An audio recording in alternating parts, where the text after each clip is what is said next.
Hello and welcome back to the Sekimeiya Spun Glass. Last episode we kind of left off here, outside, next to a snowy bench.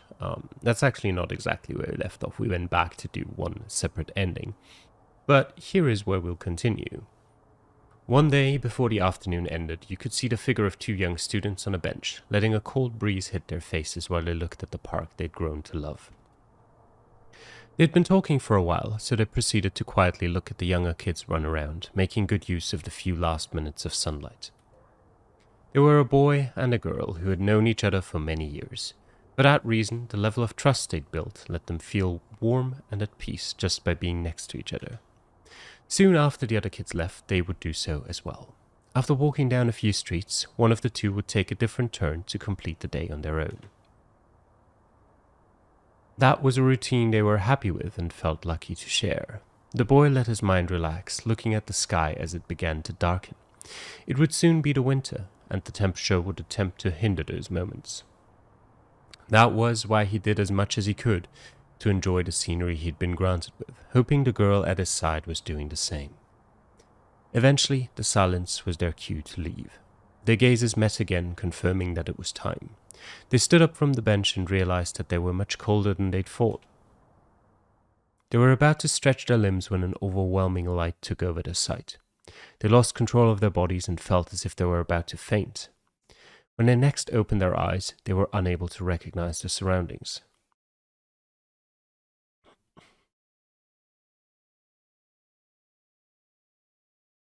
Ooh. It's a nice hotel room. They were together, and they started to throw out questions to each other. Despite what they'd experienced, they felt well physically. The room where they found themselves had a very haunting feeling to it. It was dark but spacious. Neither of them knew where they were, and they quickly saw that there wasn't a door in any of the walls. Their experience had felt so surreal that just by seeing that the other was still there, their hearts refrained from building up terror and panic. Trying to stay calm, they looked around the room to find any clues as to their whereabouts. Very soon the girl spotted a few words on the floor. When the boy read them, they could only share stares to see how the other had interpreted them. Both of you will spend 100 years in this space. Once you exceed that time, you'll be brought back to your lives, but only one of you will keep your memories of your stay here. Oh. They kept reading those ridiculous words, left in pink on the floor.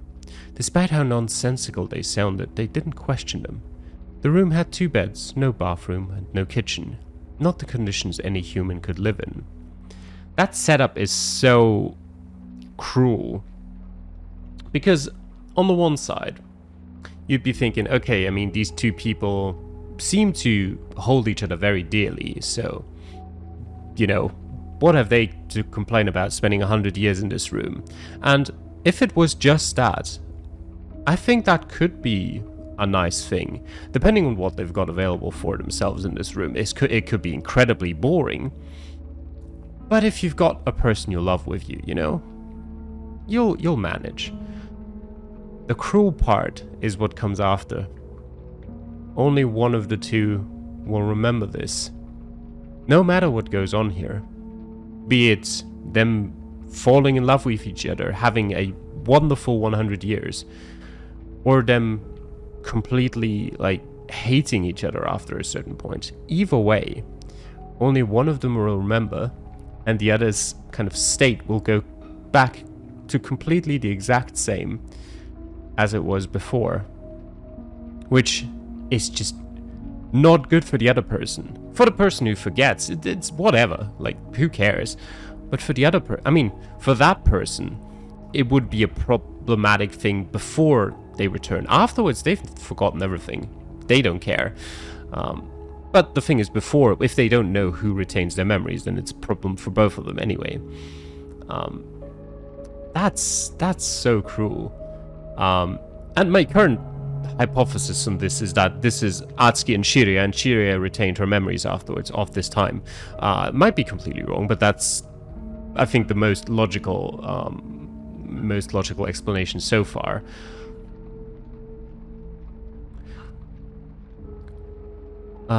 Yeah. Close to the letters, they found another strange sentence. It said, once a day you can ask for an object to materialize and the previous one will disappear. This is only as entertainment, so that your minds don't break. Okay, that's something. One day for an object to appear and then the next time, I mean, I'm assuming most of the time you'd ask for some sort of game, not as in video game, but like cards, for example. So you actually, you can play with the cards. I don't know how exactly it defines one object. A pack of cards is probably one object. Would like a PS5 with a game inside of it, would that count as two objects? You need a television. Maybe they have one. You need cables. Would they count as separate objects? Very complicated. Instead of laughing at it, the boy tried it out. The way he attempted it was by thinking about the object he wanted to create. Instantly, in midair, a red ball appeared. Boys. After gravity made it bounce on the floor a few times, he was left speechless by the result of his thought. You could have thought of something useful. When he explained what had happened to the girl, they understood their fate would play out as predicted. They had to spend 100 years in a bizarre world where their thoughts could materialize items, but they themselves were restricted by the four walls of the room. So, the first thing they did was speak to each other. In their immediate future, it looked like a nightmare might have awaited them. Being trapped in a single room where they couldn't die sounded terrifying. But since they were together, they attempted to reassure the other by starting a pointless conversation about what had happened. When they realized it was working, the conversation stopped being forced. Neither of them looked particularly afraid, let alone terrified. They kept talking like they would every day after school, knowing what their future potential held in store. The dreamlike setting they had been forced into didn't seem like much of a dream to them. Why had they been trapped? How were they going to survive for 100 years? Why could their thoughts materialize objects? They knew all those questions were valid, but they simply accepted things for what they were. On the floor was the red ball, which had been the boy's first thought in response to the words he'd read. They weren't going to start playing with it, but something new every day sounded like a curious proposition that could keep them sane in the far future. They soon understood that there was no way to measure the time, so they'd have to count the days themselves using the daily objects. It had been late in the day in their old world, and their physical tiredness had carried over. At one point, they decided to lie on the beds and quickly fell asleep. I just realized another cruel part about this. They can materialize one object a day, but they have in no way, shape or form have to come to a consensus about what that object is. So, if they start hating each other, one of them could just create an object first thing of the day at any point just to spite the other. Just so they couldn't create any objects at any point. That could turn bad really quickly. I mean, I can see so many ways this would just lead to resentment from a person who retains their memories. I can't think of many ways where it wouldn't. Before doing so, the boy thought about what had happened.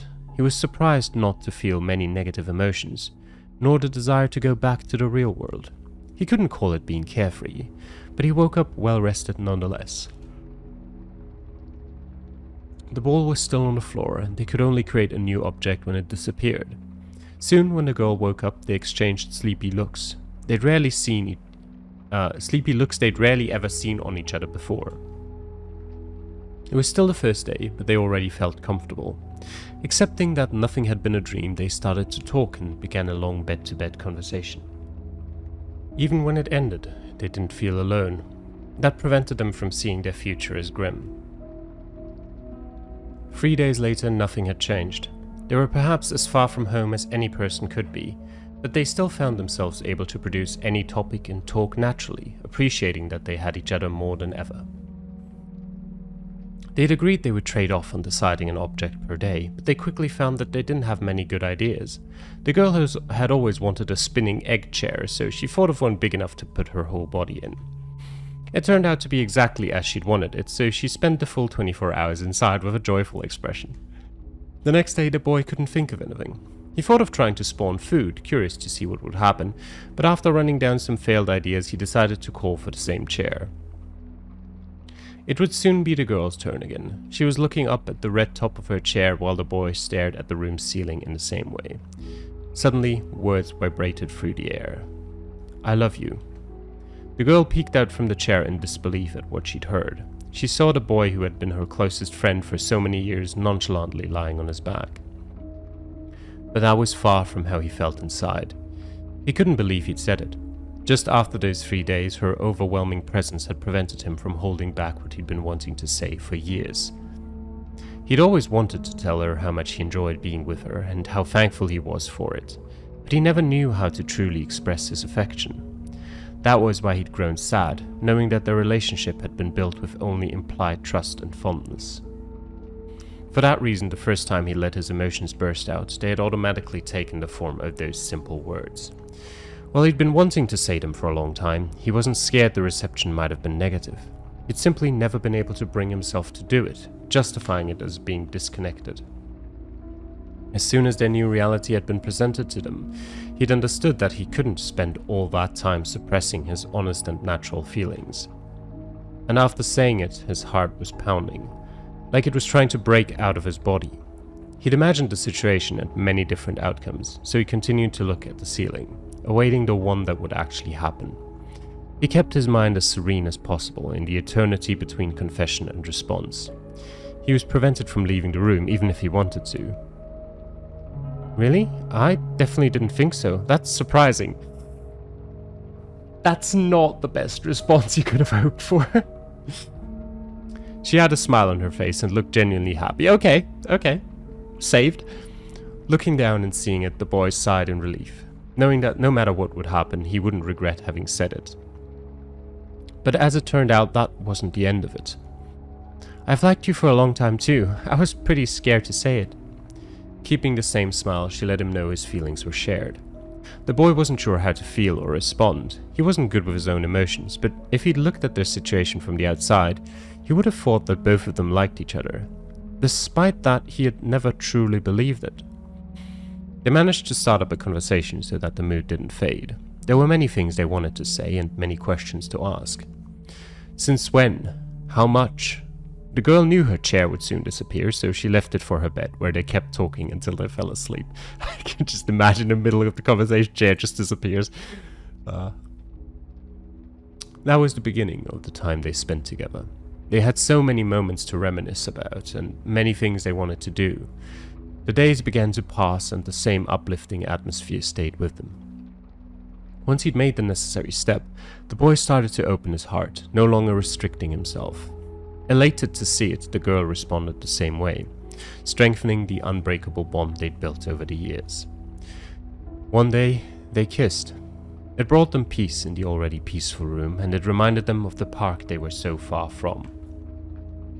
The chair kept getting brought back every so often. One day the boy tried it and understood why the girl liked it so much. Glad to see his liking of it, she joined him inside. They hadn't ever felt as close as that, but the relaxing sensation let them spend an entire silent day together, content to be living in the moment. At one point, the girl got confused, thinking the 24 hours must have passed, but she realized that the boy had already silently prolonged the duration, so she continued resting her face next to his. Similar days continued until they had spent months together. Despite that, no second had felt stagnant. They continued to enjoy their stay, seeing in each other the same friend they'd always gone to school with.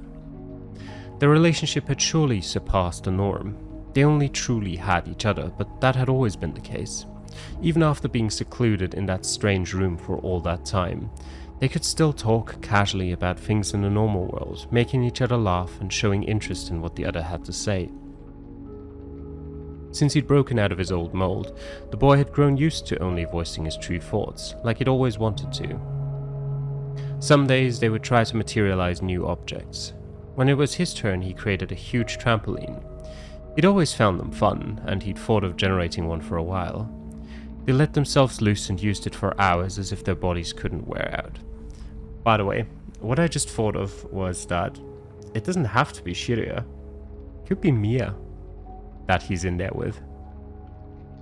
I can't tell yet, but that would also be interesting. I think it being Shirya would be more interesting as a dynamic for the whole locked in the tower thing.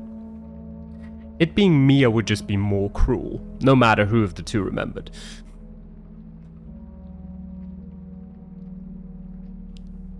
At one point, they stopped creating new objects, knowing they could just be in the egg chair. They were happy to live like that, but they knew there was a detail they barely talked about. Permanently marked on the floor, next to where they were resting, were always the same words. Both of you will spend 100 years in this space. Once you exceed that time, you'll be brought back to your lives, but only one of you will keep your memories of your stay here. They'd long since stopped keeping track of the days, aware that the final one would eventually come. They felt their sense of time had been altered since near the start, so they couldn't be sure they hadn't already spent years in that room. Honestly, I think that's the smarter choice, to not count days in this scenario. Because if you know exactly when that last day will come, that's not a good thing, I think. Aren't you scared to lose your memories when we come back? The girl responded quickly. Yes, but it'll be okay. We know how long we've liked each other for in the real world, so whoever remembers will just tell the other about it. There are so many things I want to do with you once we're back. Since one of us will remember, we can do all of them and more. Alright, whoever keeps these memories will confess to the other as soon as we come back. Alright, wait. Then they would live the life they'd been talking about for so long. That was their promise. They had grown to love that room and the relationship they'd forged thanks to it. It was just a prologue for the inevitable return, but both of them saw it as much more than that. And once again, time went on. They didn't get tired of talking, of thinking, of caressing, and of living. They spent every second as if no time was passing. But eventually, almost 100 years had. They hadn't aged and their physical condition hadn't deteriorated. Like they'd already done numerous times, they decided to bring a pool filled with water to the room, knowing how refreshing it was. Underwater, the round interior of the pool was the last thing they saw in that isolated reality. They had agreed never to say goodbye, and they couldn't have even if they wanted to. In the blink of an eye, the room didn't exist.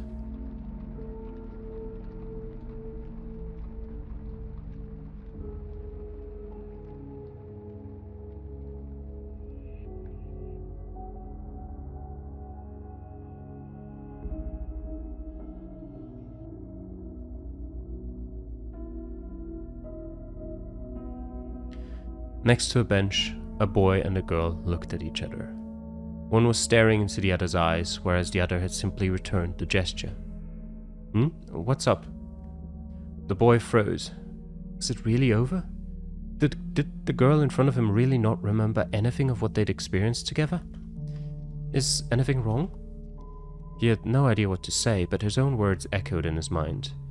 Alright, whoever keeps these memories will confess to the other as soon as we come back. Hey, did something happen? Nothing, don't worry. With a slight frown, the girl shrugged and picked up her purse. You should go then.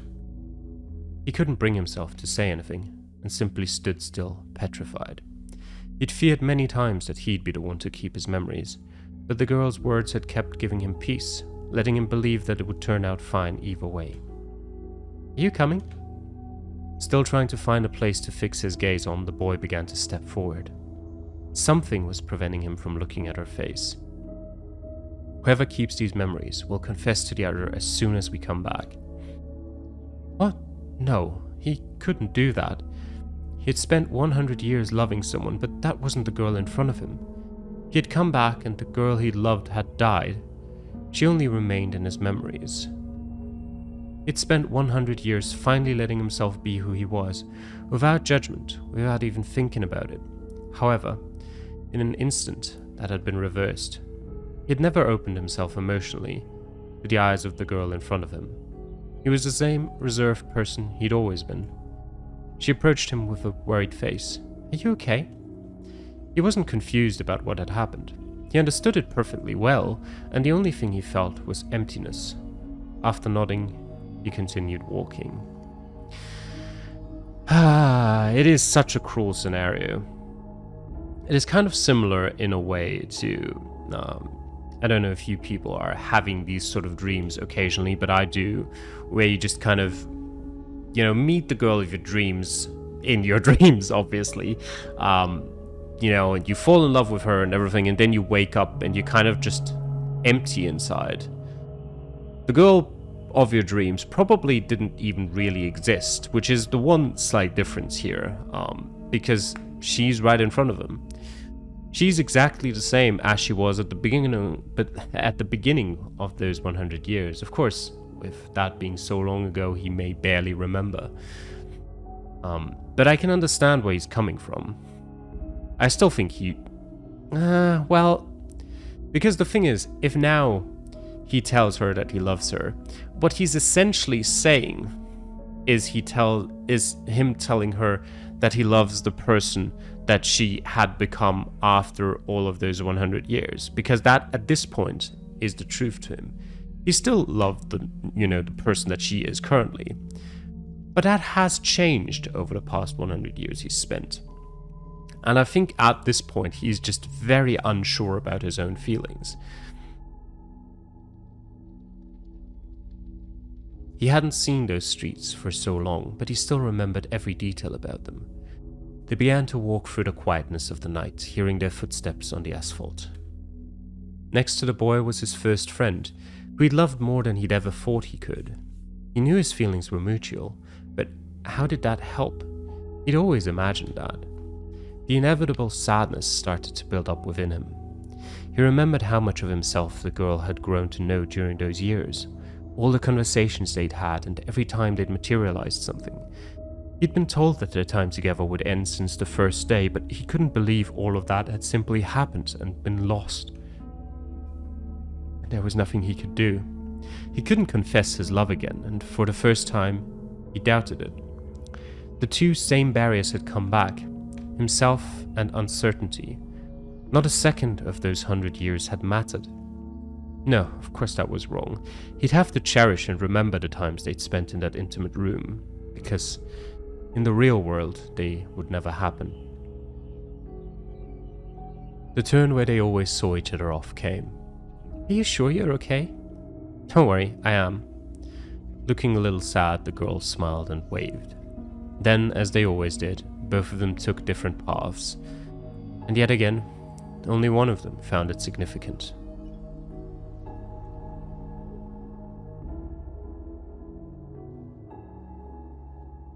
That would make for a fantastic short story. Just pointing that out. Ended right there. Even without all of that before. Oh, it was a short story. Nice. That was a story I'd once written. I'd always been prone to letting my imagination run wild. And sometimes I'd make up full little stories. By the way, the audio balancing in this game is not the best. Everything else so far has been great, but the audio balancing is... Unable to sleep one night, I'd thought of that one. It was a very shallow story, but that night I'd felt the need to write it down, which I never tended to do. Of course I'd never shown it to anyone, but every time I thought of it, a strong and bittersweet emotion would fill my brain. When I opened a piece of paper and read the 4 thin lines on it, every word of that story came back to me. Hello, I'm sorry that I have to write this. I still can't believe what happened. I haven't been able to stop crying, but I've always tried to tell myself that these things just occur. I know how selfish it is that I'm writing this, but I won't be able to live with myself if I don't. I need to say it. I've always wanted to, and I can't believe I never will. I love you. My hand hadn't stopped trembling, and my heart began to catch up to it. What in the world was I reading? I jumped back to the story I'd written a couple of years prior for a very simple reason. The handwriting on the note was my own. But it couldn't be. I'd never written that, and I never would. However, I knew very well the single thing that could have ever made that note a reality. A voice played in my mind. Shire's fate is death. Those had been Sai's words, but they couldn't be true. I'd feared before that the day would come where I could no longer tell her how glad and thankful I was to have her. There's no way I'd let it happen. No, it wouldn't happen. That note had my handwriting, but it didn't mean anything. I would never write it, even if at a later point the worst happened, I wouldn't. But it existed, I had it in my hands. Where had it even come from? I hadn't seen it on the floor, so had it been in my pocket and fallen while I'd been sitting? Or had someone left it there, knowing I'd come back? My heart rate alerted me of how anxious I was. My existence felt insignificant, but I still told myself I wouldn't let that reality happen. I burst through the door and was greeted once again by the desolate hallway B. I'd been tightly gripping the note, the thing I despised, with my right hand. I detested it and wanted to distance myself from it as much as I could, so I left it between the handrail and the wall to avoid touching it for even another second. Shira, hey, where are you? I needed to see her and know that my fears wouldn't turn out true. We'd just lost Mia, but I knew that I wouldn't be myself again if something happened to Shira. Shira, can you hear me? I opened the room in front of me and left it as soon as I saw it was empty. I kept crying out impulsively, exhausting myself as much as I could. You're okay, right? If you can hear me, please come out. Say something. Soon, my voice started to crack as I realized how close I was to the reality in which my oldest friend had died. Sai had spoken it like it was an absolute, and had found a note I wish I'd never read. I kept telling myself that there had to be another meaning, but my shouts devolved into hopeless crying until I fell to my knees in the middle of the hallway.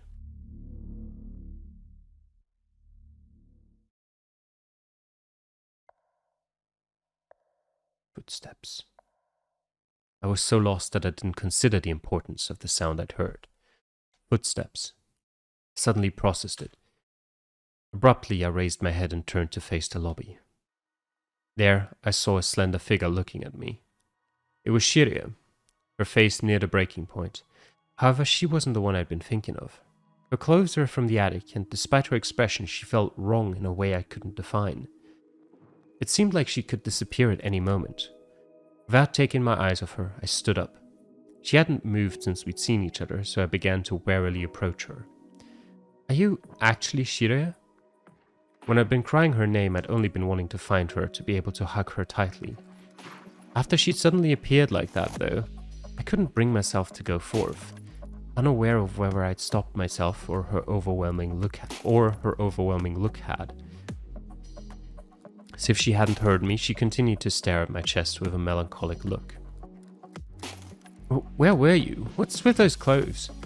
Are you the same person who disappeared with Sai? After some seconds, she finally answered. I'm sorry, I'm very confused too. I guess so, though. You guess so? What do you mean? You remember everything, right? Right now... She stopped. Yes? She looked lost and glanced over my shoulder. When I realized she hadn't paused voluntarily, I turned around thinking she might have seen something. I had failed to recognize the sound I'd been constantly looking for. Footsteps were approaching. However, a figure came with them. I could hardly believe my eyes until I understood that what I was seeing had already occurred before. I'm glad to see you two are safe. I was a bit worried. What's with those clothes? You weren't wearing them earlier, were you? I couldn't act shocked or even surprised. Erina, who had died, was behind us, quietly approaching. It looked like she'd come from hallway C.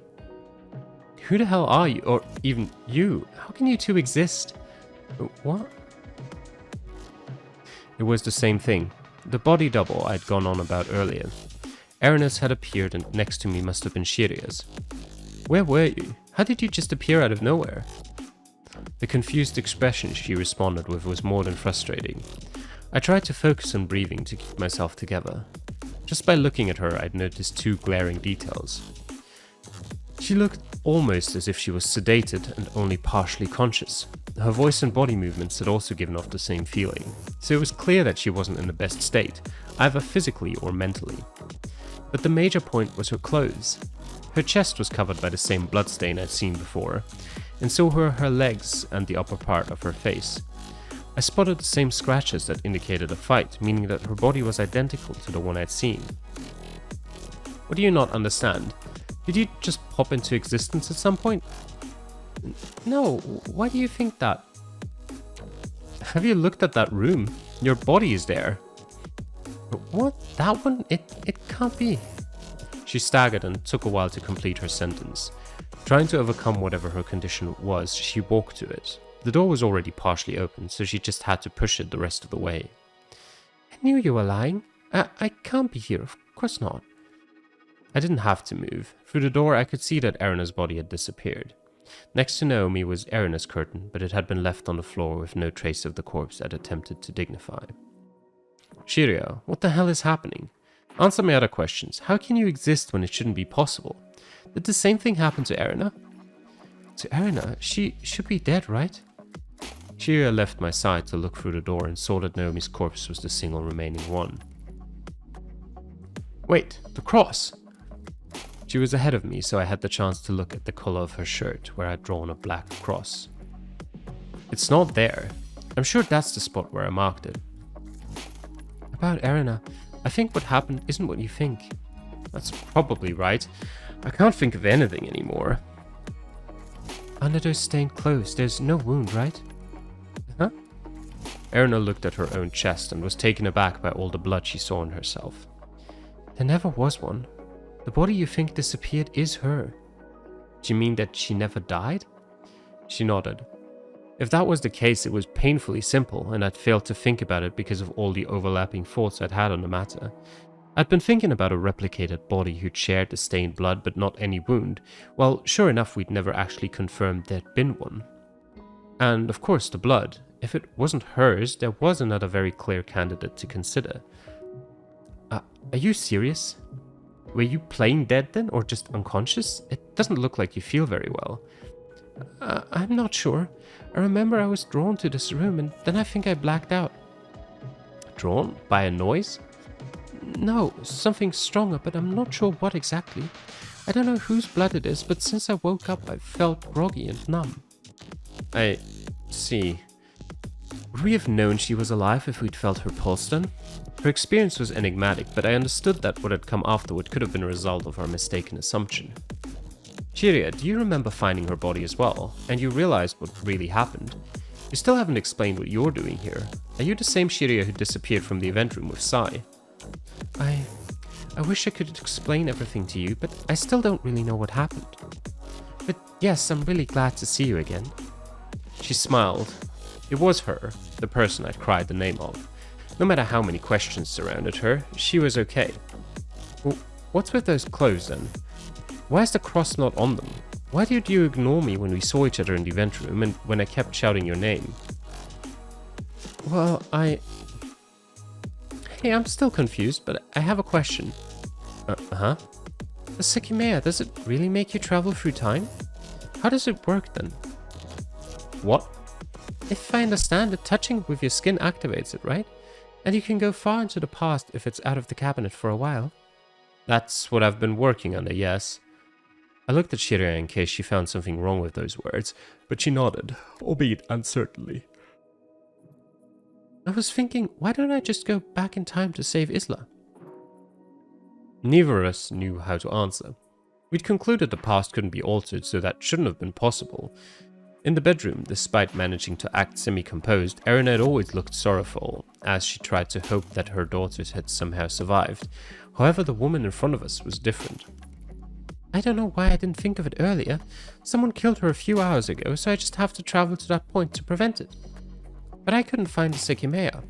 I kept looking at Isla's face for a very long time, and she told me that she could be saved. Then I saw a girl, and after that I heard you shouting. A girl? You saw Shiria? I guess it couldn't have been anyone else. It must have been Shiria. I also saw what happened to Kate. It looked horrible. Did someone do that? It couldn't have been an accident. But anyway, the Sekimeiya's not in the event room. Are you sure? Do you know where it could be? I really need to find it. No. I suspect Sai or Akira must have taken it. I hated it, but I couldn't tell her where I'd hidden it. She couldn't accomplish anything by going to the past. She would just have to experience Isla's death a second time. Yet again, you don't know that. However, we'd never seen that Erina in the past, so I could know for certain that she wouldn't travel.